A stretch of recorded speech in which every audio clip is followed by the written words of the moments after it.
It is January and I am currently watching all the videos that people have posted recently about everything that they made in 2024, and I'm super jealous because I made almost nothing. I think I made 2 sweaters, and I had the intention of making, I think, 10 sweaters and multiple items that I was going to sew, and I didn't get to any of it. In my defense, my father fell ill on Christmas Eve 2023, moved into hospice right after that, and was in hospice for 6 months and then passed away.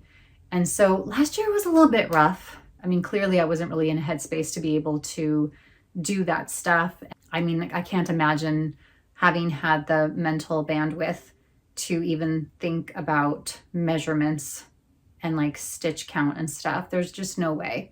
So that happened, and it's okay. Pretty much nothing got done. So what I decided to do, since I'm a little jealous and in need of motivation, I thought that I would show you what I have made for my handmade wardrobe so far, because this is an ongoing project. I would really like to start creating a wardrobe that is like 50% handmade. And clearly, and in the future, I would like that to be even more. But for now, like let's just start modestly. I would like to aim for about 50%. And right now I'm probably at like 2%. So I wanted to show you, in the absence of having a plethora of projects to show you from last year, I'm just going to show you everything that I've made in the last 5 years, because that's when I started getting really serious about this. There are a lot of garments that I have given up on and given away.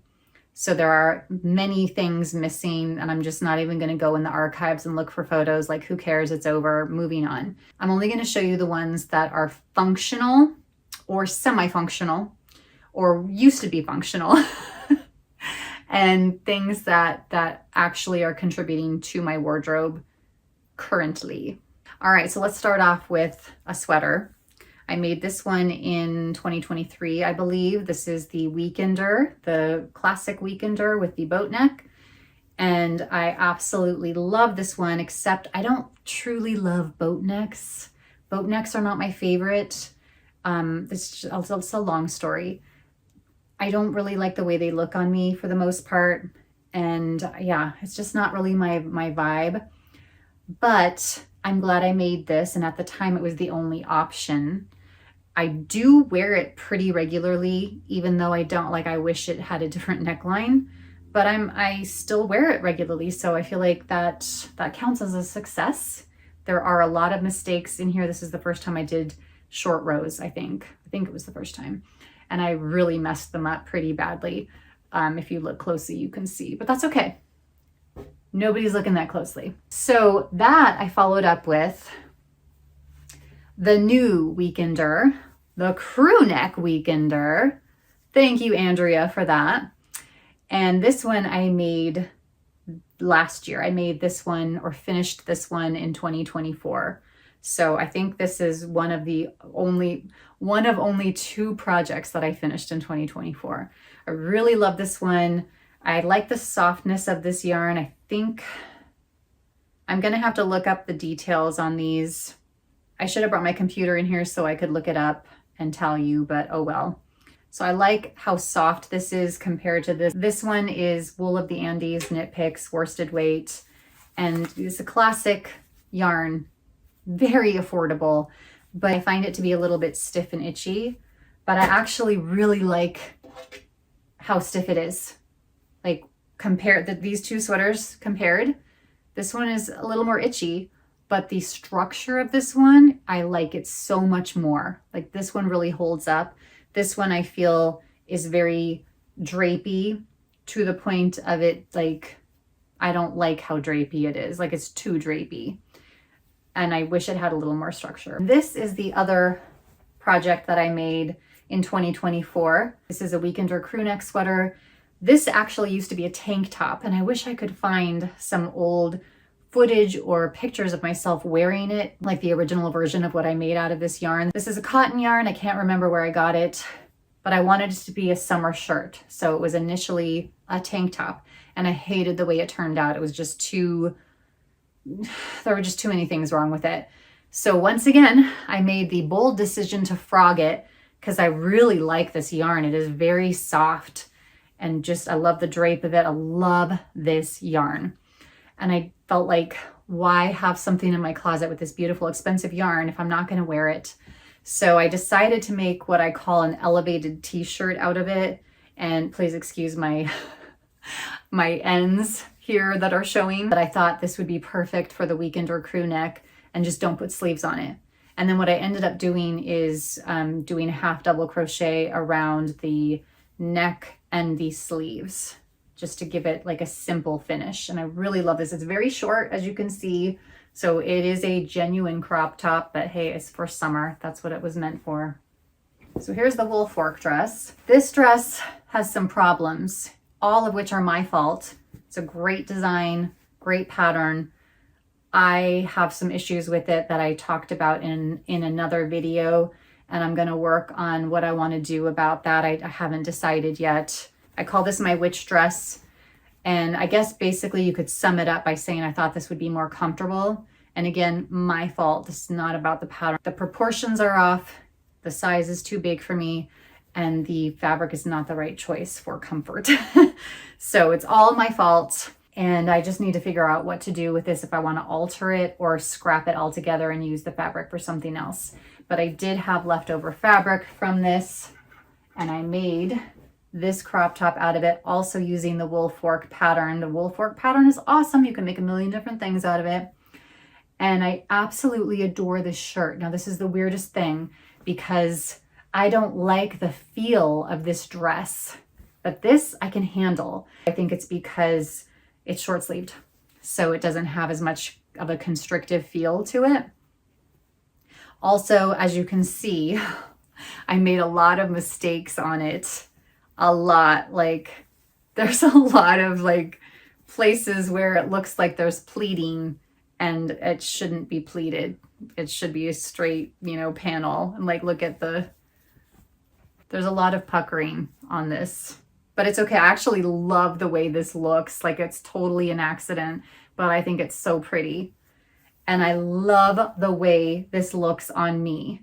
Like, it is really like a true crop top, but because it's so flowy, when you put it on, you can't really tell. Like, you can tell it's short. And if you can see, like, if I lift up my arms, like, it's going to show my whole belly. But I don't know. There's just something about it that's so fun. And I don't know. I love this. I love this shirt. I kind of want to make a few more and see like what kind of alterations I can make to get different effects with it. Different fabrics, slightly better seaming. I don't know. This is the second wool fork pattern that I made, wool fork dress that I made. And I really like this fabric better. I figured out something that was much lighter. They're both linen, but this one is a much lighter linen. It's still a little too uncomfortable for me, unfortunately. I think mostly it's just that it, unless you buy the right kind of linen blend, it just doesn't have any stretch to it. And that's the big issue I think that I'm having. But I love that this is much lighter. I have a much better fit with this particular dress. It's much more form-fitting, which I prefer. I don't mean like it doesn't hug me in any way, but there's not so much excessive fabric. I did make one huge mistake, which you can see right here. I made it a little too form-fitting, and I couldn't fit it because I have a larger bust, so I couldn't fit it on, and I had to cut out a panel. I don't know if you can see this. I cut out a panel in the back and add a triangle of extra fabric to make more room for that. But somehow I managed to do it, and it's okay. Like, it's not that bad. It's not that noticeable. Again, it almost looks like a detail of the dress, so no big thing. And I also really love to wear this with this little collar that I knitted at the same time. This is the Outlander collar that you see Claire wear in season 1. And I love it so much.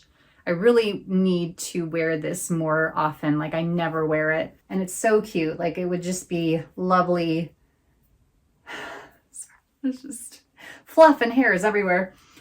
I feel like this collar is being underutilized in my wardrobe. I've only worn it once with this dress for Thanksgiving a couple years ago. And I feel like this would be so cute in other, like with other clothes. You can pin it together, of course. Sometimes I will just wear it loose like this because it actually stays on really well. But it's so cute. And I feel like I really need to feature this more in like everyday clothes. This is the first So Liberated skirt I made. It's the gypsum skirt. And I actually made a mistake on this one as well. So the one panel has a seam down the front and they're both supposed to be seamless like this. But I actually ended up liking it so much that I usually wear it with this in the front. Like I really like the way it looks. Love the pockets, they're super fun. I don't know why I chose this fabric. I love the feel of this. This is also a linen, but this is softer than both of those other two linens and very thin. I'm pretty sure this is a linen blend. I absolutely love it, but I don't really like solid color linens. I don't know why, but there's something about them that kind of puts me off.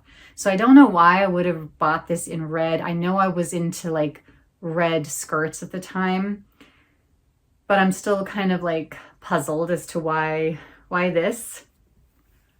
And I don't remember my choice of making it a full skirt. Like, why did I do that? I don't know.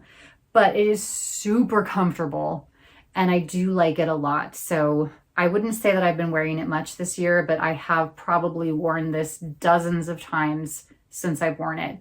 So this is definitely a high performer. Then I made the simplified version of that skirt, which just has no pockets. This I made entirely out of scrap fabric. So I had tons of scrap linen in like undyed beige, you know, like natural shade. And they were two different kinds of linen. So I don't know if you can see, if I show you the seam, you can maybe see that there are two different fabrics there. And sewed them together. And then I dyed it with RIT dye. And I never like the way that commercial dyes turn out. It always looks ashy to me. But I had tried natural dyes and that didn't work either. The natural dyes were a disaster. So I just don't know what to do with dyes at this point. But I do like the way this turned out. It's very stiff because it's linen, but it's fine because it's just a rustic skirt. I think this is very hobbity and fun. And I love that it feels reversible to me in a way because the two fabrics are so different looking that I like the option of being able to pick out, like, do I want the darker side that's smoother or do I want the rough side that's lighter? It's really fun. It goes with a lot of different things. And because it's so, because the fabric's so strong, like I never worry about anything happening to it. You know, it's like wearing your heavy duty work pants, you know, but in a skirt form. I also made a matching top for that, even though I never intended to wear them together, and I don't, and I wouldn't. So this is also the wool fork design. And this one, when I first made it, oh my God, I will post a picture here. It was bad. Like it was too long, too big. The proportions were entirely off. I don't know what I did, but it looked awful. And again, this was in that undyed linen. So it was like beige and just awful. So then I opened up the seams again, cut it up and trimmed the heck out of it and made it so that it was much more fitted. Unfortunately, you can see that work was a little bit sloppy. Like you can see, it's like literally I gave it a facelift and stitched it up behind the ears, you know? It's not pretty. The hacks that I did to the literal hacks that I did to this. I mean, it's all over, you know, but you know, it's not that big a deal and it worked out okay. And I love the fit of this, but here's the problem. As with the dresses, this is too stiff. It is very uncomfortable. I never wear this. I love the way it looks on me. I think it is a stunning silhouette on me. It is so flattering, but I hate the way it feels. So I never wear it. And I actually almost got rid of it but I'm afraid if I get rid of it, it's just going to end up in the trash because people are going to look at how badly it's made and just like feel like it's a, you know, a terrible shirt and just throw it away. And I don't want that. Like it's good fabric. So I'm kind of trying to figure out what to do with it. Maybe take off the sleeves and turn it into just a simple tank top. I don't know. Because it's really the sleeves that bother me the most. That might be a good idea. I don't know. It's a shame because I worked really hard on this shirt, but these things happen. And this is the last item I have to show. This is the, I can never remember the name of this skirt. It's also so liberated. This is the first time I ever made a skirt that had a, like, I can't think of the right word for this, but like that it wasn't elastic all the way around. It's elastic in the back. And then this part is just like interfacing on the inside. I was very proud of that. Now don't give me any credit for the buttons because this is a faux button placket. Like this is not real. They do not open. And I always laugh at myself because I wanted to make it look like they did. So I didn't sew the seam all the way down to the bottom, but then I put the button on the outside. And if I was trying to trick people, I should have put the button on the inside, right? Oh well. I do want to give a shout out to these buttons. I got them off of Etsy. They are so freaking beautiful. I love them. I just thought it would be a nice detail to have them down the front, even though I did not want to spend the time to actually make this button open or closed, because I feel like, why do I need that? You know, like, why would I need that? And therefore, why go to the trouble of doing it? So I just thought I'll just make it look good. And that'll be that. I do need to figure out how to make buttons in the future though, because I would really like to learn how to do that. So I really love this one. It's just super cute. Like this is, talk about hobbity. This is a very cute little skirt. So I am okay with this. All right, there you go. That's everything that I have made that still lives in my wardrobe today. So I'm hoping that by the end of this year, 2025, that I'm going to be able to make a new video like this, but it's going to be what I made this year, and it's going to be at least as much as this, at least. Like I'm hoping to exceed that kind of by a lot. I would really like that. Yeah, if you have any suggestions on staying motivated, let me know. Okay, here's to 2025. We're off to a roaring start. That's a high five. Okay, bye.